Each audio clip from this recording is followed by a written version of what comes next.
almost 8 Cairo local time. Welcome to Qnews special coverage.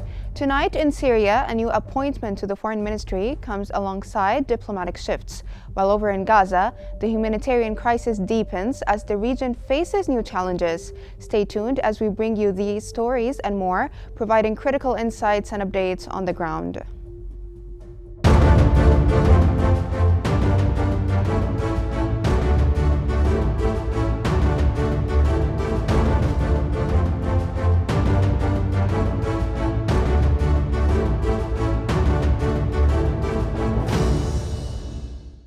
News reports have said that Syrian transitional authorities have appointed Asad Hassan al-Shibani as foreign minister in the interim government.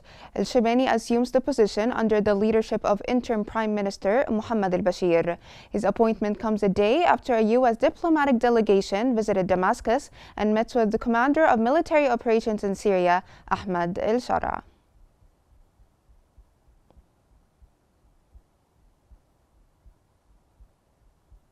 Qatar has reopened its embassy in Damascus 13 years after its closure. During meetings with Syria's caretaker government, a Qatari delegation reaffirmed its full commitment to supporting the Syrian people and discussed ways to enhance the flow of humanitarian aid. Qatar's foreign ministry spokesperson, Majid al-Ansari, stated that the delegation reaffirmed Doha's commitment to helping the Syrian people achieve their aspirations for security, peace, development, and prosperity following the success of the revolution.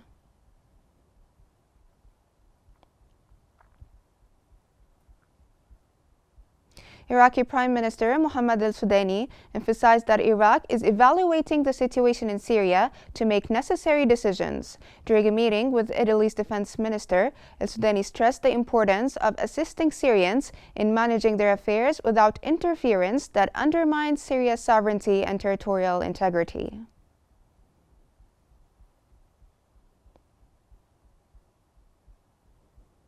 Algeria's UN representative Ammar Ben Jama stated that extending the UN peacekeeping mission in the occupied Golan underscores the necessity of maintaining only UN forces in the area. He added that the presence of Israeli forces in the demilitarized zone constitute a blatant violation of the disengagement agreement.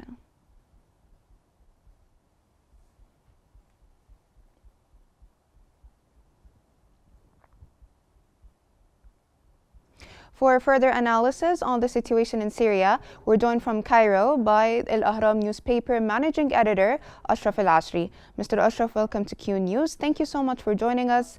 First off, delving into the political developments that is taking place in Syria, and what does the appointment of Hassan al-Shibani as foreign minister signify for the Syrian interim government strategy and diplomacy? Good evening to you and to the viewers. Of course, it's another step by Ahmad al-Shara assigning the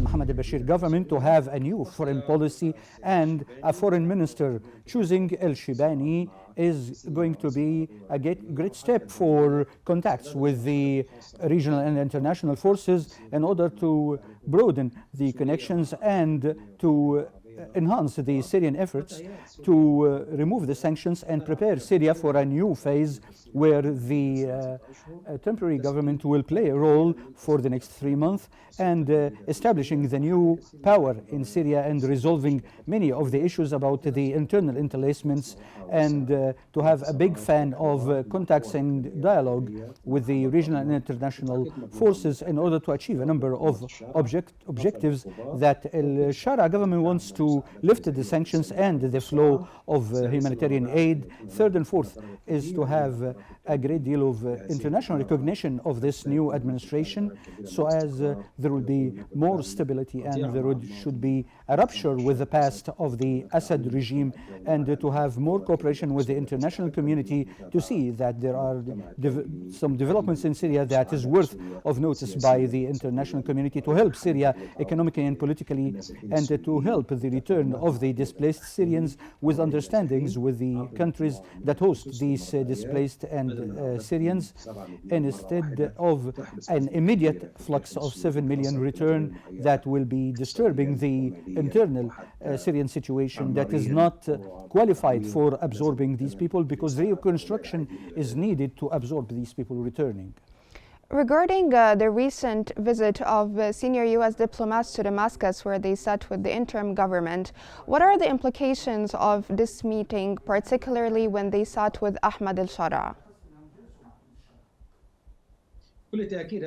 For sure, this is an openness because the Assistant State Department came with other top officials who are visiting Syria for the first time since 2012.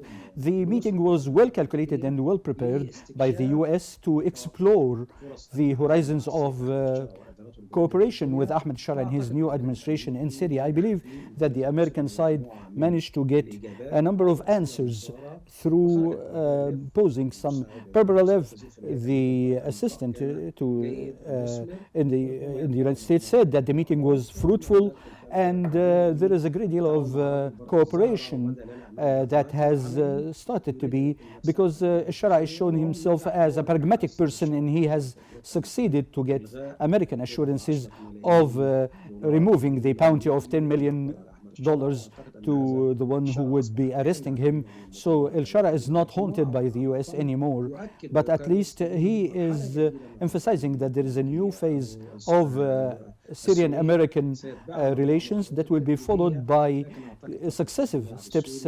Now the ball is in the Syrian courts, so they have to take some decisions to have a civic government and to form a committee for preparing a constitution and to prepare for a national conference that will host 1,200 people from all strata of the Syrian government, including the scientists, the military people, the civil society, and everybody, in order to discuss some steps to lead the transition. This will be starting this week, and this is a message to the US, to the international community, and to the Middle East that there is a new path for Syria.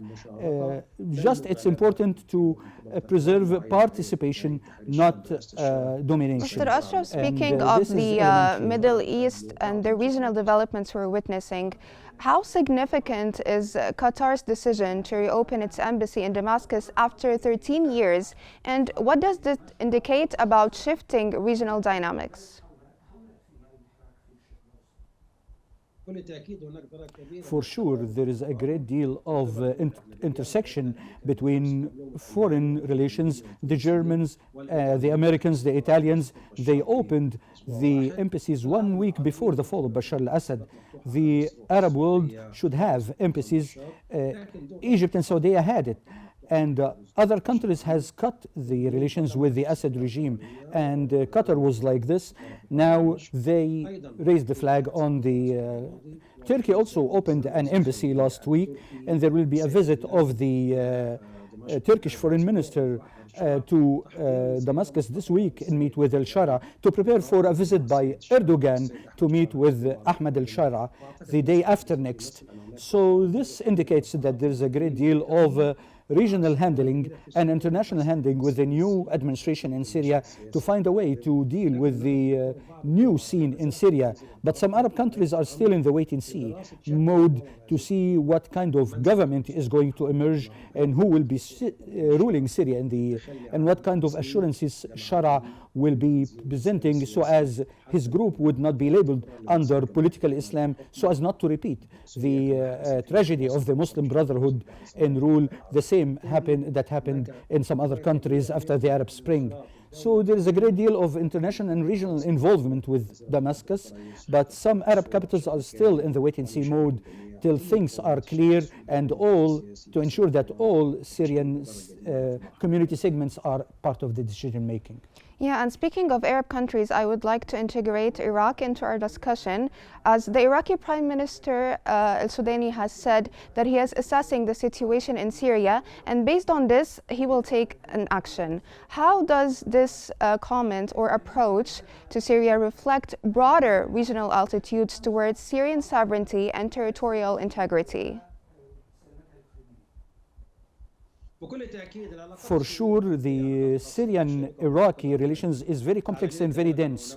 And you know that there are borders between the two sides, that is 1,200 kilometers between Iraq and Syria, and there has been smuggling of terrorist organizations and militant groups, and with the idea of establishing the Sham and Iraq state by Zarqawi. And when the Prime Minister of Iraq says that he is assessing the situation, he wants to get guarantees that the new administration will not be cooperating or close to the militant groups or the terrorist organizations, and that there will be more control of the security and army over the situation, and that there are guarantees for building a new Syria with a lot of strategic partnership with the other Arab capitals, especially the next to Syria, including Iraq and Lebanon. So Iraq is taking time to study the situation in Syria and see how things are like,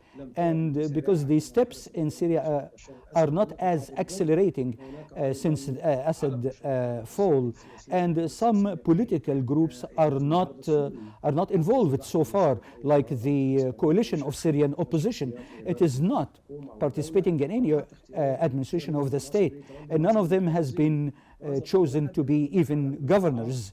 So there is some resentment among the Syrian opposition and the coalition of Syrian coalition, and some other parties that are still waiting to see how the national conference of Syria be like, and how more road will be paved for participation, so as Syria can cooperate with the other neighbors, Iraq and Lebanon, and with other capitals in the Middle East and globally.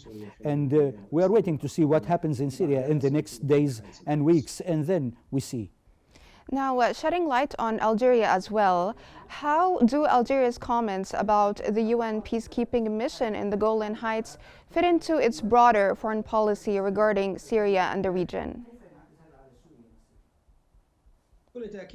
For sure, Algeria managed with the Arab group to issue a resolution that extends the mandate of the UN troops in the Syrian-Israeli borders. Israel, after the fall of the Bashar al-Assad, removed the barrier with the Syrian borders and went 25 kilometers into the Syrian territory, and unilaterally removed the 1974 disengagement agreement that was signed in Geneva with the Soviet Union at that time and United States, and went to occupy certain areas like Jabal al-Sheikh, the Sheikh Mountain, and so Israel said it will continue to be there in Jabal al-Sheikh for years to come. And there is an Israeli occupation of Al-Qunaitara and the countryside of Damascus. This has been opportunism by Israel, political and military-wise, to abuse the vacuum in Syria to gain some things, and also demolishing and bombarding all the capabilities of the Syrian army. Till some estimated that 80% of the armament of the Syrian army equipment has been destroyed. Israel wants to entrench a new status quo by occupying the Syrian territories, so as it can negotiate with the new government with certain preconditions and without any withdrawal. And actually Israel is usually saying their presence will be temporary, but it become permanent, the way Israel has been doing since 1948. This means that the Security Council did a good thing by extending the mandate of these troops of the UN for 6 months, and the Arab community should cooperate with the new government in Syria, and the pressure for the removal of the Israeli troops from the Syrian territories, and vitalize the disengagement resolution and the agreement that has been signed in 1974, or else there will be Israeli occupation of the Syrian territory. Thank you so much, Mr. Ashraf. Sorry for interrupting you due to shortage of time. That was Al Ahram newspaper managing editor Ashraf Al-Asri. Thank you so much for your insights and for all the information you provided us with. And now we move to the latest developments in Gaza.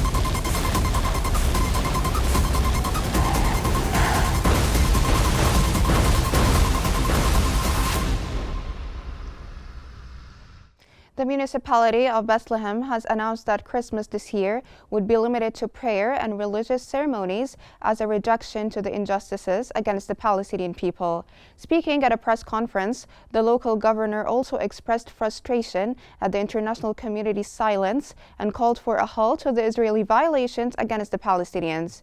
Pilgrims from around the world used to fill the square outside the 4th century church of the Nativity during the Christmas season.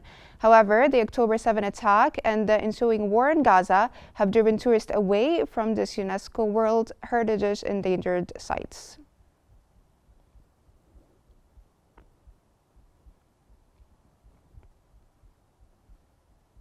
Hamas and 2 other Palestinian groups have said that a Gaza ceasefire deal with Israel is closer than ever, provided Israel does not impose new conditions. The groups have stated that closeness in a rare joint statement issued after talks in Cairo. Last week, indirect negotiations between Israel and Hamas, mediated by Egypt, Qatar, and the United States, were held in Doha, rekindling hope of an agreement.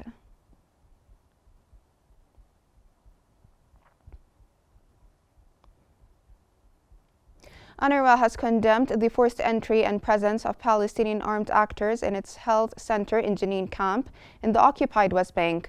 The organization said this happened on December 17th, adding it has been unable to access the center and does not presently have control over the facility and its use.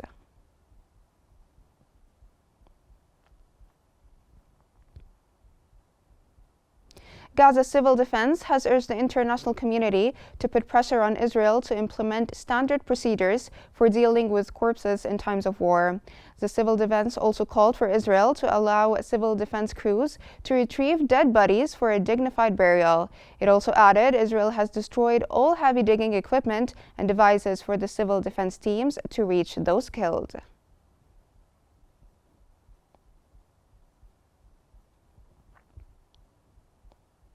The Israeli army has said it's investigating why its air defense interceptors have failed intercepting a ballistic missile from Yemen.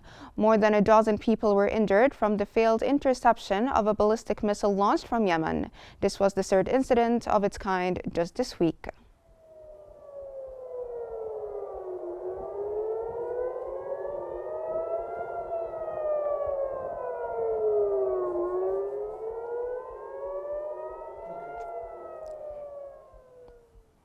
For further analysis on the situation in Gaza, we're joined from Ramallah by the writer and political researcher Tamara Haddad. Ms. Tamara, thank you so much for joining us on Qnews. And starting with, given the history of failed ceasefire attempts, what makes this round of negotiations different, and why should we believe the rumors are real?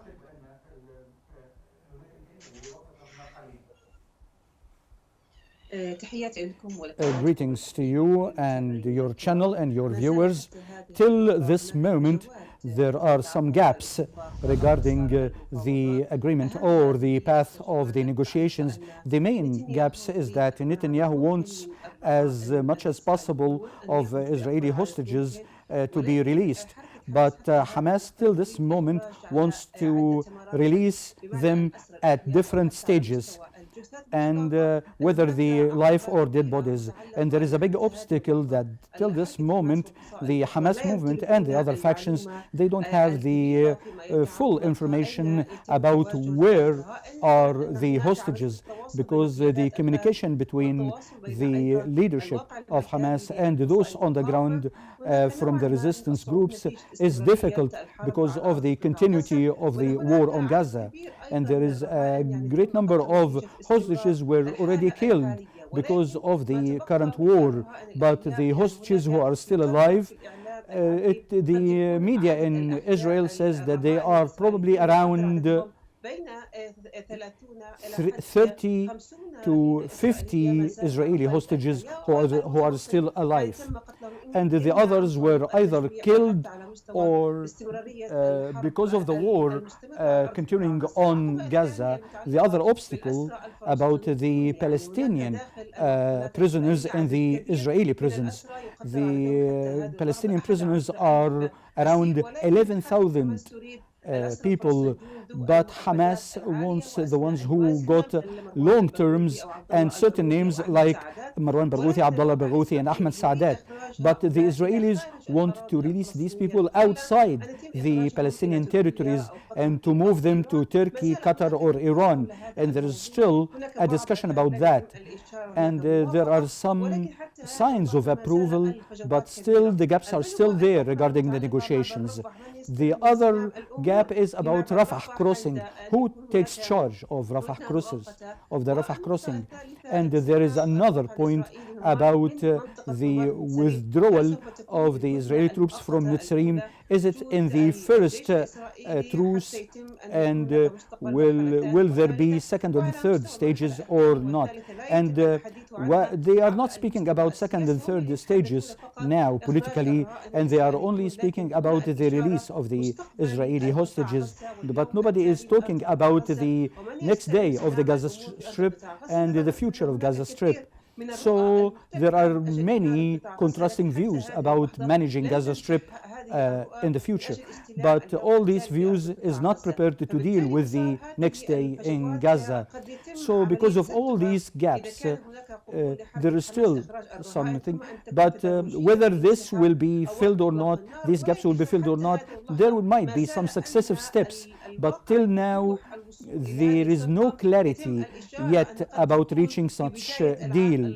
Maybe the deal comes early next year, and still the negotiations continue, and they are trying from both sides, trying to limit it on the ground. But limiting the gaps needs to fill the gaps between the Israeli side and the factions in Gaza. When Donald Trump announced that he wants the ceasefire deal to be implemented before his return to the White House, how does the imminent change in U.S. political leadership play a role in pushing the ceasefire forward?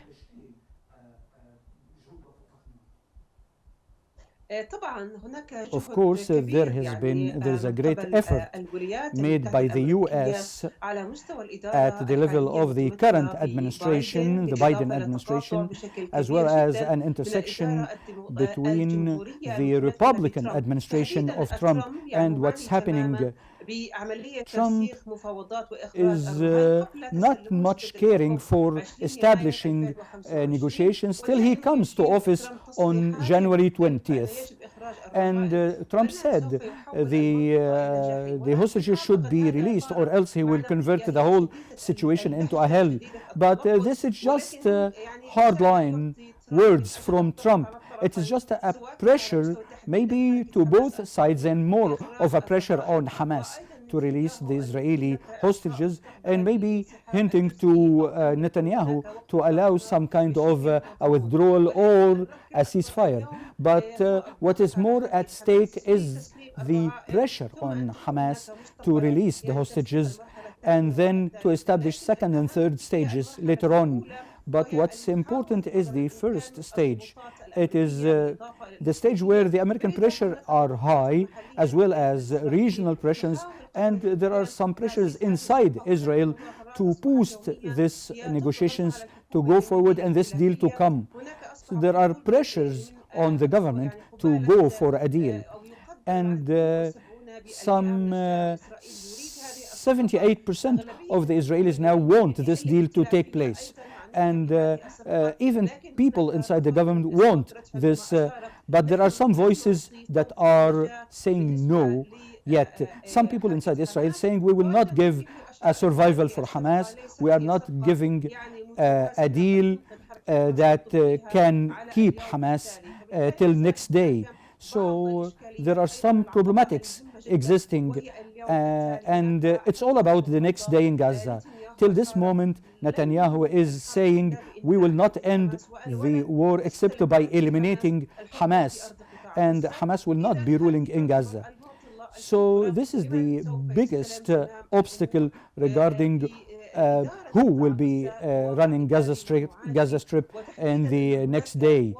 Thank you so much, Mr. Tamara. Sorry for interrupting you due to the shortage of time. That was the writer and political researcher Tamara Haddad. Thank you so much for your insights. This brings us to the end of our special coverage on the Middle East for today. Remember to stay updated by following Q News on YouTube, Facebook, X, Instagram, and TikTok at Q News EG for the latest developments, and thank you so much for watching.